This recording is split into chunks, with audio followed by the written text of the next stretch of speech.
Dipersilakan duduk kembali. Shalom Bapak Ibu yang dikasih Tuhan. Apakah kita saat ini masih yakin seperti pujian tadi Bapak Ibu dan saya mengatakan bahwa ku yakin Tuhan hadir di sini.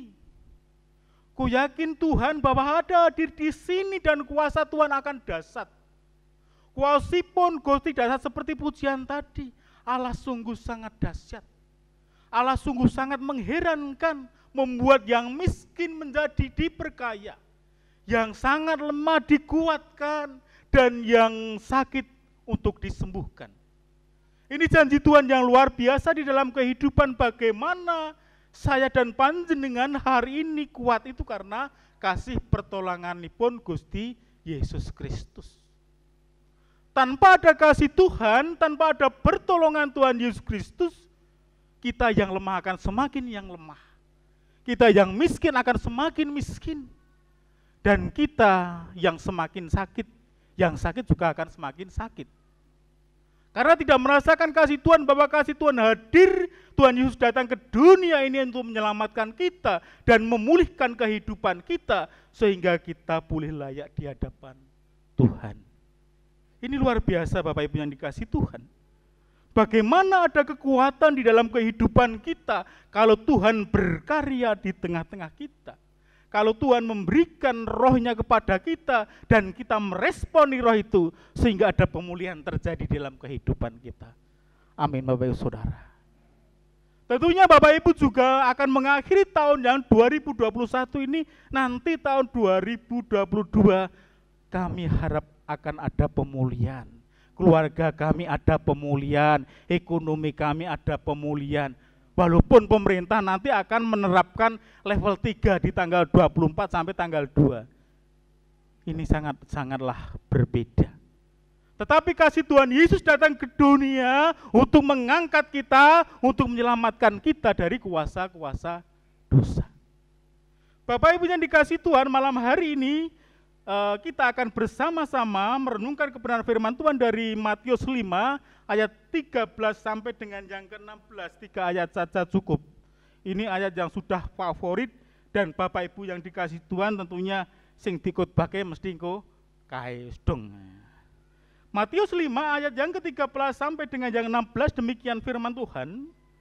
Kamu adalah garam dunia. Jika garam itu menjadi tawar, dengan apakah ia diasinkan? Tidak ada lagi gunanya selain dibuang dan diinjak orang. Kamu adalah terang dunia, kota yang terletak di atas gunung tidak mungkin tersembunyi.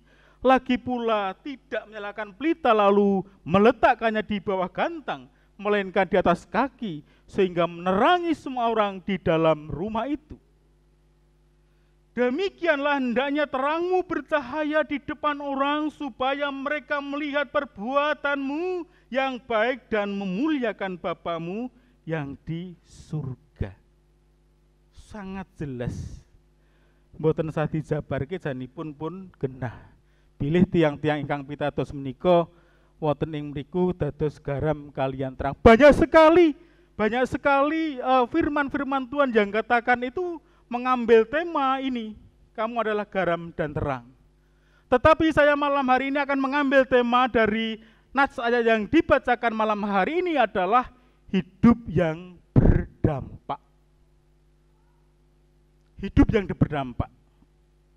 Mengapa di sini dikatakan hidup yang berdampak sebagai orang percaya? Karena jelas sekali ayat 1 tadi, kamu adalah garam dunia, jika garam itu menjadi tawar, dengan apakah ia akan diasinkan? Tidak ada lagi gunanya selain dibuang. Bapak Ibu yang dikasih Tuhan, bila kehidupan kita orang-orang percaya tidak bisa berdampak kepada keluarga, tidak bisa berdampak kepada lingkungan, tanda kutip, opo gunane? Sehingga marilah kita berlomba-lomba untuk bisa menjadi atau mungkin menjadi dampak, sehingga membuat dampak tentunya dampak yang baik di dalam lingkungan kita, di dalam keluarga kita masing-masing. Terus pun dikula panjenengan sami saged dados sarem. Sarem niko tujuanipun saged berdampak. Kalau makanan kurang asin dikasih garam itu tentunya akan asin, ada dampaknya. Dampaknya adalah dampak positif, tidak dampak negatif. Ini luar biasa. Dan saya puji Tuhan malam hari ini tidak berkacamata itu karena kasih Tuhan juga. Setelah saya nubruk mobil dioperasi, hari ini saya pakai kacamata baca Alkitab malah gandeng. Puji Tuhan, hari ini Tuhan pulihkan saya. Melalui operasi itu walaupun kurang bangir tanda kutipnya, tetapi ini luar biasa. Tuhan mengetok satu saraf saya untuk bisa melihat tanpa memakai kacamata. Ini luar biasa. Luar biasa bagaimana dampaknya. Bapak Ibu yang dikasih Tuhan, setiap orang mempunyai potensi untuk menjadi dampak itu. Kulolan panjenengan sami nika gadah potensi ingkang saged mempengaruhi orang lain, tentunya hidup yang positif. Dampak yang positif, bukan dampak yang negatif. Dampak ingkang sae tumraping kiwa tengen kita, dampak tias sae tumraping keluarga kita, tumraping lare-lare kulolan panjenengan sami saged dadi dampak. Tiang sepuh menika nek saged dampak tumraping keluarga nika seneng banget. Bapak Ibu yang dikasih Tuhan, orang yang membawa pengaruh positif di sini dikatakan adalah motivator. Dados tiang-tiang ingkang saged mendapatkan atau membuat orang lain menjadi berpikiran negatif positif adalah dikatakan motivator. Motivator adalah memotivasi seseorang dari perbuatan yang tidak baik, yang tidak berkenan kepada Allah, bisa hidup lagi ke jalan Allah. Ini luar biasa. Bagaimana dampak kita bisa memotivasi seseorang sehingga orang itu mengikuti jejak-jejak yang baik tentunya, sesuai dengan kehendak Tuhan. Yang kedua adalah orang yang pengaruhnya negatif. Dua orang. Di sini dikatakan ada dua hal, ada yang mempengaruhi orang menjadi positif dan ada dua hal yaitu yang menjadi negatif. Yang bisa disebut juga bahasanya sekarang provokator. Orang yang menjadi provokator adalah orang-orang yang membuat situasi suwes ayam tentrem jadi ora ayam tentrem. Orang yang menjadi provokator, orang yang sudah hidupnya damai sejahtera, keluarganya damai sejahtera, ada salah satu yang memprovokasi akhirnya perang saudara. Harapannya jangan terjadi, karena sudah lama kita selalu banyak provokasi-provokasi yang mengadu domba, saya dengan mungkin si A dengan si B, ben tujuannya tidak ada damai sejahtera di dalam kehidupan kita. Marilah kita tutup dampak-dampak negatif, dampak-dampak provokasi sehingga membuat jemaat dan juga saudara kita akan pecah mergo-mergo ono provokasi. Bapak Ibu yang dikasih Tuhan, bagaimana di dalam kehidupan kita sebagai orang-orang yang percaya? Begitu pula terjadi di dalam kekristenan kita, kehidupan orang Kristen. Tuhan mengingatkan kita, orang-orang yang percaya kepada Tuhan, supaya kehidupan kita bisa menjadi dampak, menjadi pengaruh bagi lingkungan kita, agar hidupnya akan lebih baik dan sesuai dengan kehendak Tuhan. Ini dikatakan tadi, kamu adalah garam dunia. Ada dampaknya melalui apa? Melalui karakter-karakter kita, karakter di dalam kehidupan kita, sehingga apa yang terjadi karena kita mencerminkan karakter Tuhan Yesus Kristus, maka yang dimuliakan akhirnya tadi adalah Tuhan Yesus. Ayat terakhir tadi, dipermuliakan Bapamu yang ada di surga. Karena dampak dan karakter orang-orang yang percaya tadi. Kalau jadi orang percaya tapi tidak ada dampaknya di masyarakat, dalam kehidupan kita, ya akan nol. Apa gunane nyang gereja? Tidak ada kerinduan lagi untuk ke gereja. Tidak ada kerinduan lagi untuk memuji Tuhan. Mau cemplang isine. Tetapi bagaimana kalau kita merasakan ada kerinduan yang luar biasa di dalam Tuhan? Nek orang yang gereja rasanya getun banget. Saya itu minggu opnam itu saya tidak ke gereja. Tetapi saya merasakan apa? Saya bersama-sama panjenengan di tempat ini. Getune setahun nek bahasane.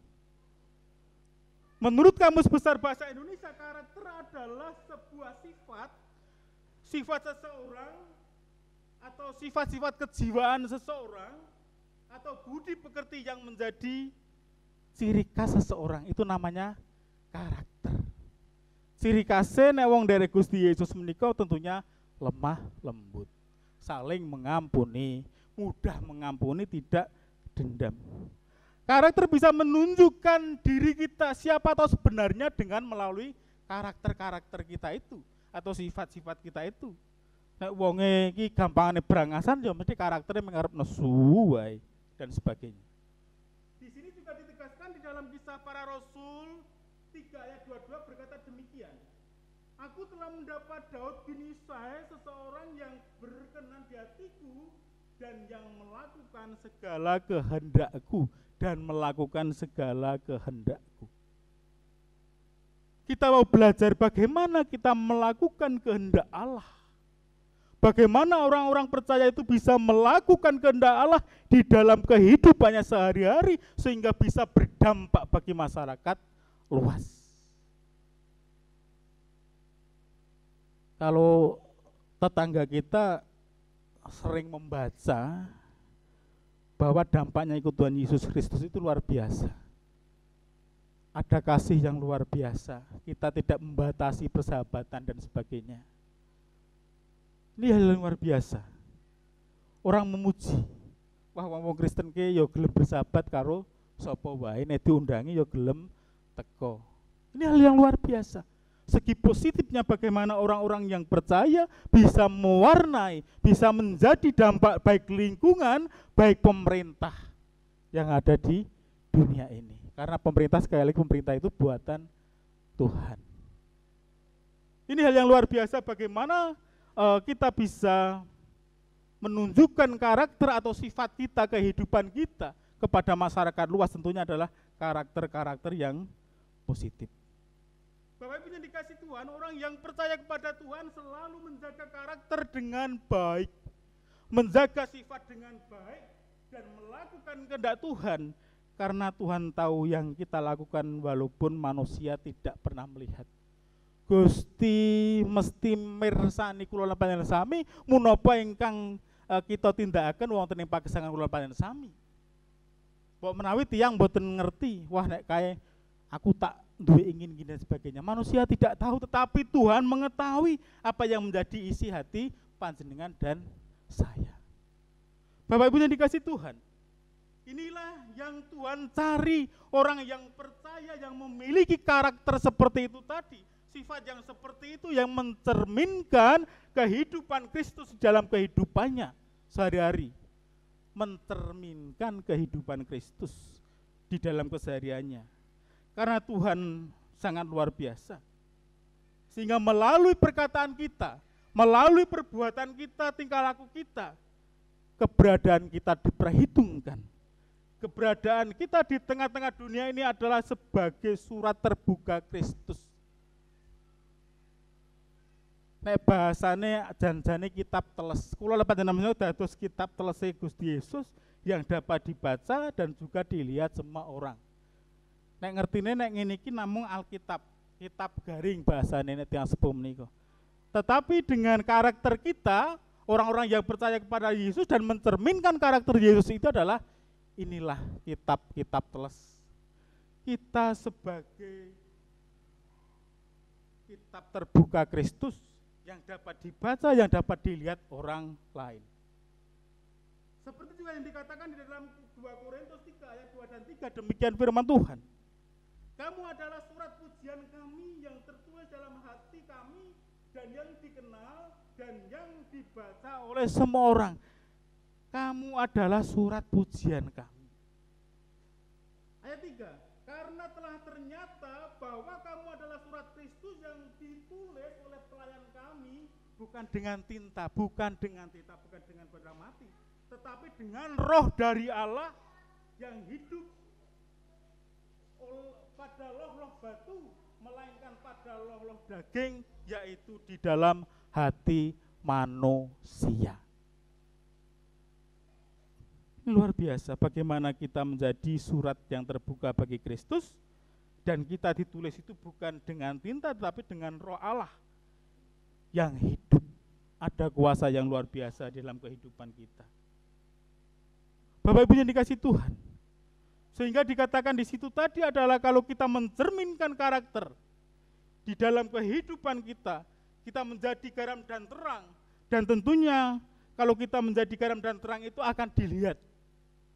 Kita akan dilihat bagaimana cara hidup kita orang Kristen, bagaimana cara hidup kita memimpin keluarga dan sebagainya. Sehingga ada damai sejahtera di situ. Mencerminkan karakter Tuhan Yesus Kristus. Sehingga yang dimuliakan di ayat yang terakhir ayat 16. Demikianlah hendaknya terangmu bercahaya di depan orang, supaya mereka melihat perbuatanmu yang baik dan memuliakan Bapamu yang ada di surga. Tujuannya untuk memuliakan nama Tuhan. Kita menyadari semua untuk kemuliaan Tuhan, bukan untuk gagah-gagahan. Kita baik dengan orang bukan karena kita nanti iso ngondol apane, tetapi kita baik dengan sesama orang itu sudah menjadi tugas kita. Sudah menjadi kewajibannya wong percaya itu yo apik karo saben wong. Iso ngampuni kepada semua orang, mudah mengampuni. Ini karakter Yesus. Apa? Bisa mengampuni. Semua diampuni. Orang yang sudah bertobat Tuhan Yesus datang memberikan pengampunan itu. Untuk itu marilah di tahun 2021 ini marilah kita berikan pengampunan. Kita lepaskan pengampunan itu kepada sesama kita, kepada keluarga kita, mungkin kepada anak kita. Sehingga tidak ada dendam dalam keluarga itu, sehingga ada damai sejahtera dan pemulihan akan terjadi. Ini Bapak Ibu yang dikasih Tuhan. Untuk itu marilah kita mempunyai hati seperti Tuhan Yesus mempunyai hati hamba. Saya katakan kemarin pas persekutuan Garda Hamba Tuhan, saya katakan bahwa seorang hamba itu datang bukan untuk dilayani, tetapi untuk melayani. Demikian juga kalau semua di sini adalah hamba, kita adalah berhak. Kita mempunyai yang sama, yaitu untuk melayani sesama kita. Melayani anak istri, melayani mungkin suami kita, melayani istri kita, dan melayani jemaat di tempat ini. Ini yang luar biasa. Berhati hamba berarti juga melayani dengan penuh kerelaan, pengabdian dan kerendahan hati. Ini berbicara sikap hati. Ini berbicara bagaimana kita bisa melayani nek kanthi ikhlas menika sedaya badhe paring berkah dumateng kula panjenengan sami. Nek nglayani kanthi ikhlas, mboten sah grundelan dan sebagainya. Di dalam 1 Samuel 16 ayat 7b berkata demikian, nanti dibaca di rumah. Bukan yang dilihat manusia yang dilihat Allah, manusia melihat di depan mata, tetapi Tuhan melihat hati. Dari hati ini. Bukan ketoke sregep, tetapi dari hatinya masing-masing. Saya sudah katakan beberapa kali bahwa pelayanan itu meliputi dua arah, seperti salib. Yang ke atas adalah vertikal pelayanan kepada Tuhan, yang ke samping adalah horizontal pelayanan kepada sesama orang. Kepada sesama kita tanpa membedakan suku, bangsa, dan agama. Ini yang luar biasa. Dan ada dua hal di dalam melayani Tuhan, kita harus memiliki roh yang menyala-nyala. Dalam Roma 12 ayat 11, janganlah hendaknya kerajinanmu kendor, biarlah rohmu menyala-nyala dan layanilah Tuhan. Untuk melayani sesama, kita harus ada hati yang rela, dibutuhkan hati yang rela dan penuh kasih, yaitu Galatia 5 ayat 13b demikian berkata, tetapi janganlah kamu pergunakan kemerdekaan itu sebagai kesempatan untuk kehidupan dalam dosa, melainkan layanilah seorang akan yang lain oleh kasih. Luar biasa. Marilah hidup kita orang-orang yang percaya bisa menjadi dampak, bisa menjadi dampak orang lain, sehingga orang lain bisa melihat kita sebagai karakter Tuhan Yesus Kristus, bahwa Tuhan Yesus datang itu memberi hidup dan hidup dalam segala kelimpahan. Seperti pujian tadi, luar biasa, yang miskin akan diperkaya. Sing diperkaya niku napa topo terus sugih, nek omahe sisi terus dadi 5 mboten, yang diperkaya adalah hatinya. Yang dikuatkan adalah hatinya. Yang disembuhkan adalah hatinya. Nek wong-wong ki nek atine pun mantun, kula nggih atine pun mantun, nyawang sinten-sinten menika kanca kabeh ora ana barang musuh. Tetapi kalau hati belum disembuhkan, ya tidak bisa mengampuni sekali lagi. Inilah bagaimana ajakan Tuhan Marilah kita bisa hidup berdampak bagi lingkungan kita. Sehingga di tahun 2022 nanti kita bisa benar-benar menjadi dampak bagi bangsa, bagi negara, bagi pemerintahan, dan juga bagi keluarga khususnya. Sehingga kalau dampak itu bisa dirasakan keluarga, akan mengembang lagi, dampak itu akan dirasakan oleh lingkungan sekitarnya. Kiranya firman Tuhan malam hari ini bisa menguatkan kita dan menjadikan kita karakter-karakter yang luar biasa karena ada kita di dalam Roh Yesus Kristus. Tuhan Yesus memberkati kita semua.